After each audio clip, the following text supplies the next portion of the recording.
Hi everyone, I've been creating just a minute videos for quite some time now. In these videos I make electronic music without a laptop and just noodle around with my gear a bit. And this is my way to take a break from the workday and relax. And from time to time I received requests to show a video of my live setup, where the sounds come from, how everything is connected and how I handle transitions, breaks and effects during my jam sessions. So here it is. I'm Stefan, the person behind ST Modular, ST Records and the Just a Minute videos. And today I'll walk you through my gear. Let's get started. So basically my rig consists of 5 units, a drum machine, 2 samplers, a Midi controller and an effect pedal. Occasionally I also add another synth like a modular here, or a drum machine like the Novation Rhythm, for example, or a TB303 case. The Roland TR-8S on the right is my main drum machine. Here I program kick drums, bass lines, percussions, hats, claps, snares and rides.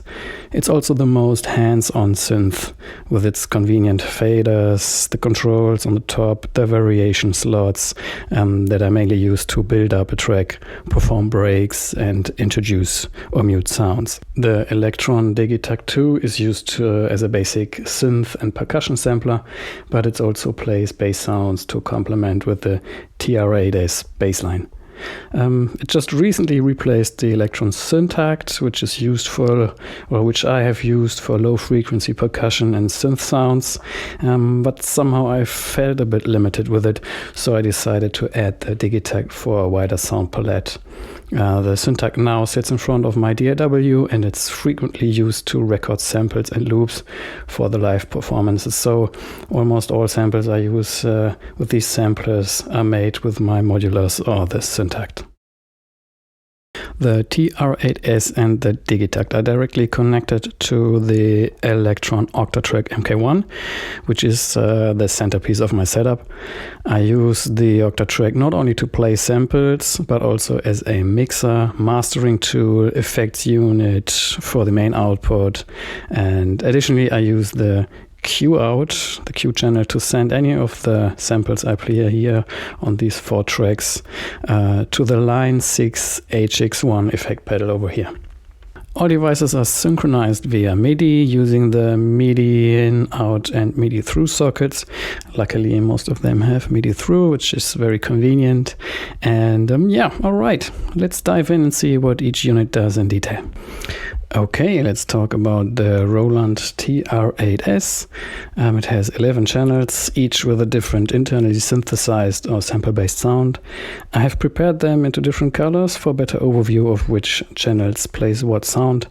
On the very left, in red, are the kick drum and the sub-bass line. Next is a channel that I occasionally introduce for breaks and build-ups, mainly programmed with rolling claps or snares. In sky blue are 2 percussion channels that can be added to the track all at once or one after the other to maintain some variety. Let's switch this off again. In orange there's a ghost head that plays quietly in the background and the main clap.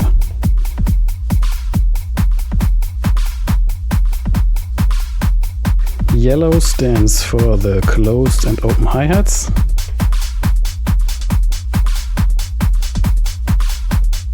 And on the right side there is another sky blue channel that plays an essential percussion part, present most of the time in the track.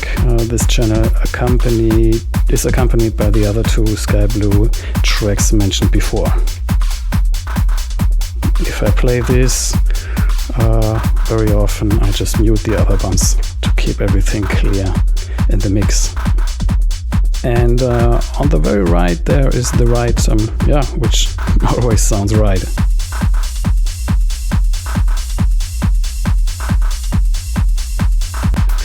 On the left there are variation slots where I store different pattern variations within a pattern. I've organized these like scenes in an arrangement, starting with just a kick and a bass line and closed head on variation A, and this is building up in the following variations.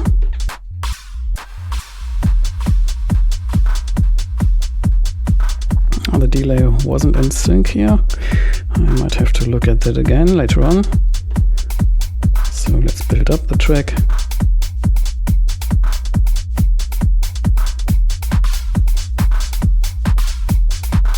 So in variations C, D, G and H I can also add the ride, which is not present in variations A, B, E and F. This makes it easy for me to quickly switch off most of the sounds. Let's return to the main variation C. This is the one where I play the main parts, and I just kick in the other variations occasionally.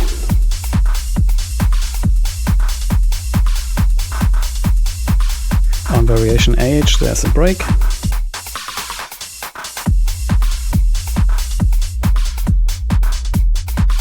Yeah, and you might have noticed that some of the sounds are ducked on the quarter notes. This effect is achieved by using an internal LFO to modulate the channel level in sync with the beat. That's quite handy, especially you can hear that with the ride.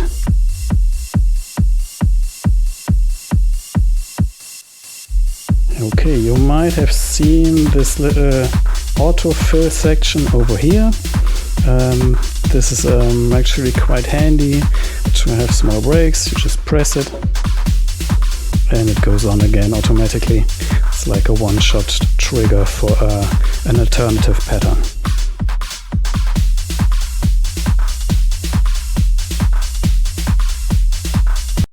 Yes, I love the TR-8S mainly because of the sliders, the variation slots and the insert and send effects that can be applied to each channel. Also the master effect is really useful to add an EQ or compressor to the main output. It's a great thing. Okay, let's talk about the Digitakt II. The Digitakt is my sampler for percussion and synth sounds, and I only use the first 4 channels. The first channel adds a bassline to complement with a sub-bassline from the TR-8S. And the remaining 3 channels are used for one-shot samples. That's pretty much it. Just straightforward sample playback.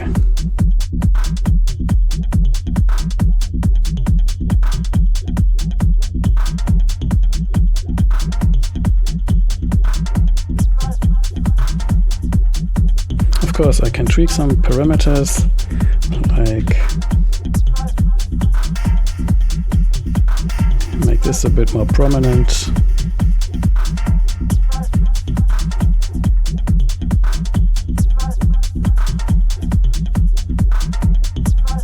As mentioned before, the Octatrack is the centerpiece of my setup. I use it to play 4 additional sample tracks, primarily for loops and longer samples, and to mix the TR-8S and Digitakt into the main output.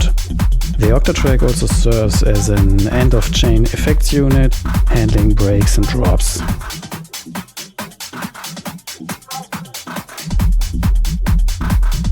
On the left, there are 4 tracks dedicated to sample loops. Track 1 features long background effect loops. Let's just have a listen. Here we go. Track 2 has a shaker loop.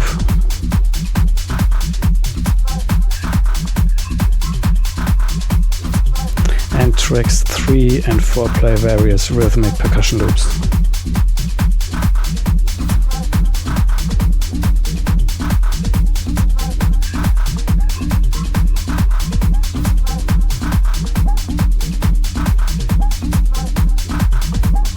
Almost all of these samples, including those on the Digitakt, are created with my modular synth or the Syntakt, which are then prepared in Ableton Live.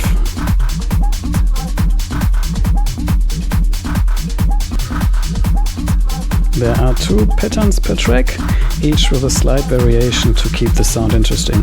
So here it automatically changes between the 2 patterns, A13 and A14. You can hear that the shake changes a little bit and there's another percussion kicking in. With these variations, you keep the live set interesting.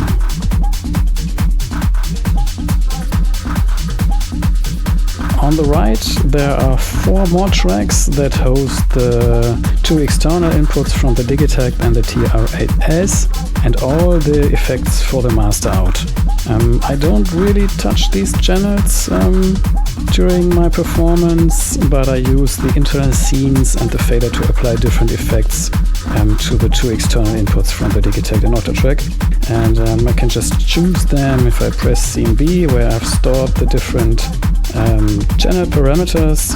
And for example, here I have a low pass filter. And I can change between the save parameters to introduce different effects.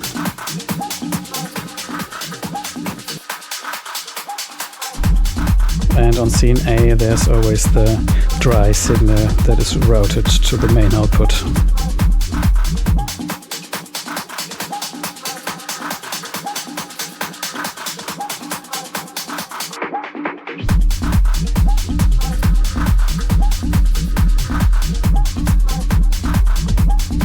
Last but not least, on channel 8, this is the master track on the Octatrack. Here I have a master compressor and a filter that helps to glue everything together. The Octatrack is such a unique machine, combining so many functions into one unit that it's the one piece of gear I'd take with me to a remote island. It's impressive that even 13 years after its initial release, it remains state of the art. And I only have the MK1 version, so yeah, great thing. Next is the Faderfox EC4. The Faderfox EC4 is a Midi controller with 16 push encoders and a very convenient OLED display. The display shows which function each encoder is assigned to, making it easy to see and manage the controls. Here I changed the levels of the 4 Octatrack sample tracks using the 4 encoders on the left. Pressing the encoder applies reverb to the corresponding track as well.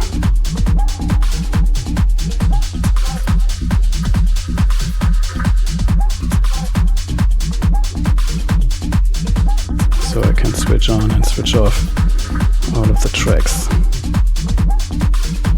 The 4 encoders in the second row adjust the Q-send levels for these sample tracks. Turning them to the right routes the signal from the Octatrack to the HX1 effect pedal and then back to the Digitakt external inputs, which is subsequently routed back to the Octatrack's main output. Sounds complicated, but in the end it's a simple send and return effect chain.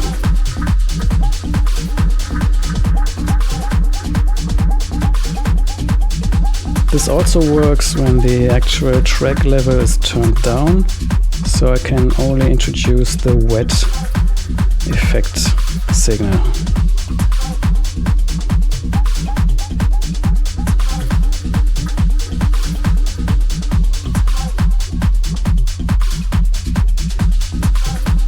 Turn these on again. The 2 filter knobs over here control the high and low pass filters of channels 3 and 4 on the Octatrack. It doesn't quite make sense to apply them here because it's not really audible. But yeah, it's quite handy to have them there to just, I don't know, apply a low pass filter to push back the sound more into the background. Or simply fade them out and apply an effect. So I have this only on the high frequencies. Yeah, pushing the send encoder switches the Q level off, so the effect is switched off. The rightmost row of encoders adjust the level of the 4 Digitakt sample tracks, and pressing them applies again a reverb.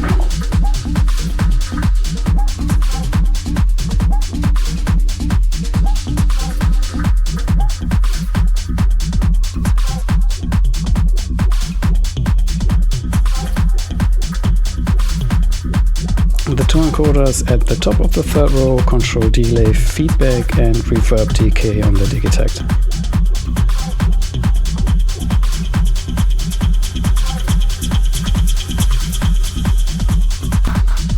Okay, let's talk about this little box. This is the effect pedal I use to apply delay effects to the 4 Octatrack sample tracks via the Q outputs. I really like the effects, and especially the flux control is great. It lets me save different preset settings and switch between them with the press of this button. Here I have an alternative setting with a very long feedback. Let me just apply this. And you can hear the samples from the Octatrack run through this delay. The feedback applies, and if I switch this off again, it fades out to the original preset setting. It's incredibly useful for creating delay madness on demand.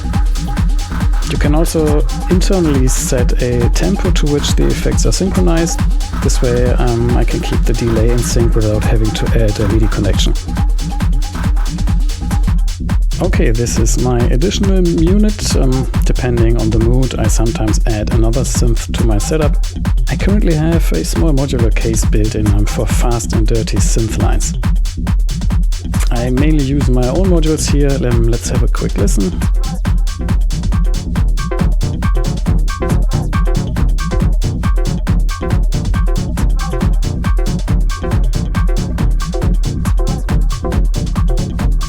So what happens here, on the very left, starting with the easy ran, this little sequencer creates random sequences that can be locked into loops. With a simple move of the slide, I can generate a new sequence, which is perfect for live action. Next to it is a currently unreleased module called Zeitreise. I primarily use it, it's slew limiter.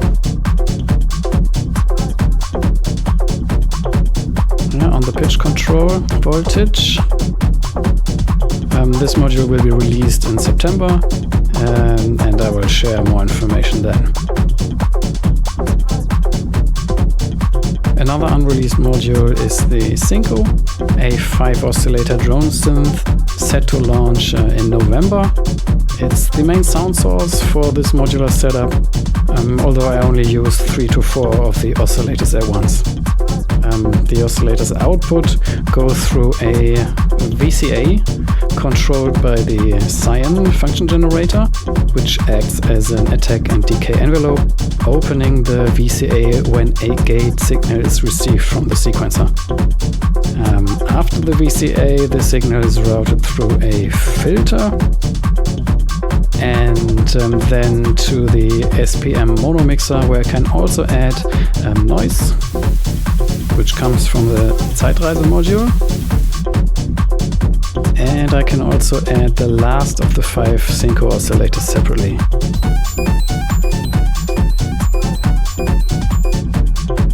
The final mix goes through the Z5000 effect module from Tip-Top Audio and is then routed to the external input of the TR8S. A nice feature there is the sidechain ducking effect on the external input, which helps to blend the modular signal tightly into the mix.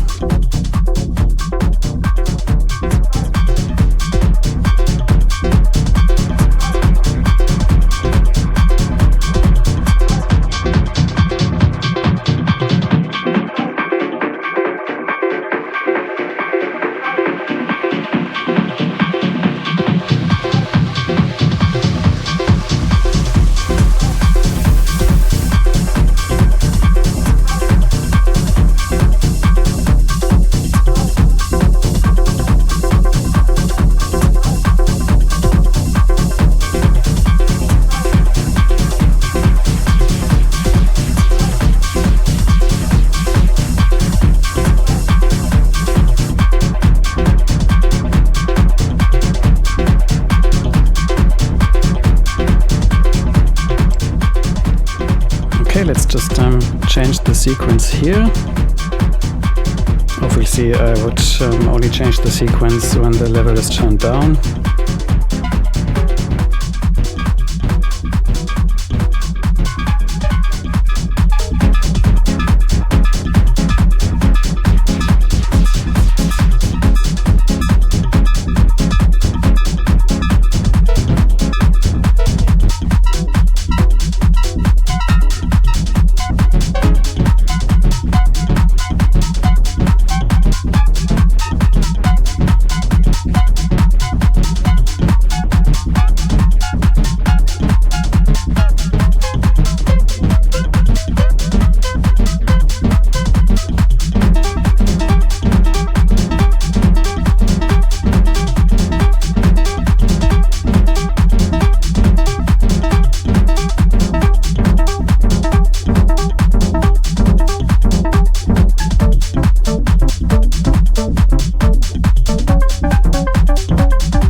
talk a bit about transitions and arrangement.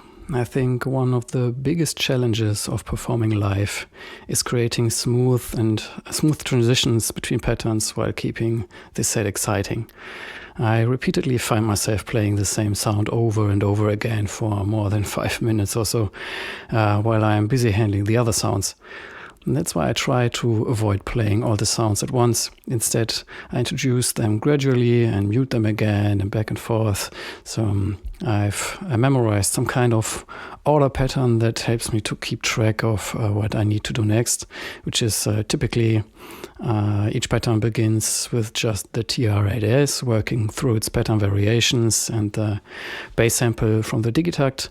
Next, I gradually introduce loops from the Octatrack, followed by other samples from the Digitakt. As I do this, I remove sounds from the TR-8S and vice versa, so it's a back and forth play. Normally, I don't have a plan for what sound I'm going to add next. It all happens intuitively. That's why I ensure that all sounds work well together when programming the patterns. Transitions were always a tricky part, but I've simplified them to make them as easy to handle as possible. I let the Octatrack or Digitakt continue playing some of their sounds while I switch to the next TR-8S pattern. These patterns are stored so that variation A, which features just the kick, sub-bass line and a closed hi-hat, plays first, and so it's no problem to just jump into them anytime. Then I progress through the TR-8S variations, gradually removing the sounds from the Octatrack and Digitakt and changing their patterns finally as well. To keep transitions interesting, I use effects and the long background loop on track 1 of the Octatrack.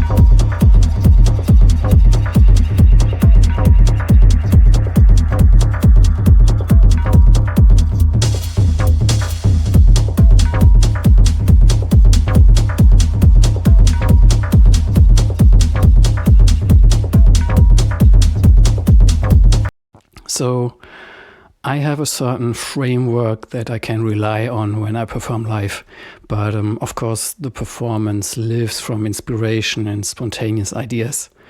That's also why I added the Modular Case. Its unpredictability keeps things exciting. I never really know what sequence or sound I'm going to create when I tweak the knobs. Another challenge of live performance is the mental strain it demands. I've only got 2 hands, but I have to manage 6 units with tons of controls. It's an exhausting task, and 1 hour performance often feels like a mental and physical marathon. That's why I always questioning whether I can remove one of the devices to simplify things a bit more and make it easier for me to handle less devices.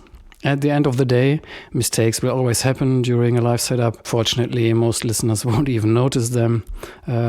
If it happens, embrace these errors, repeat them, and turn them into elements of your arrangement.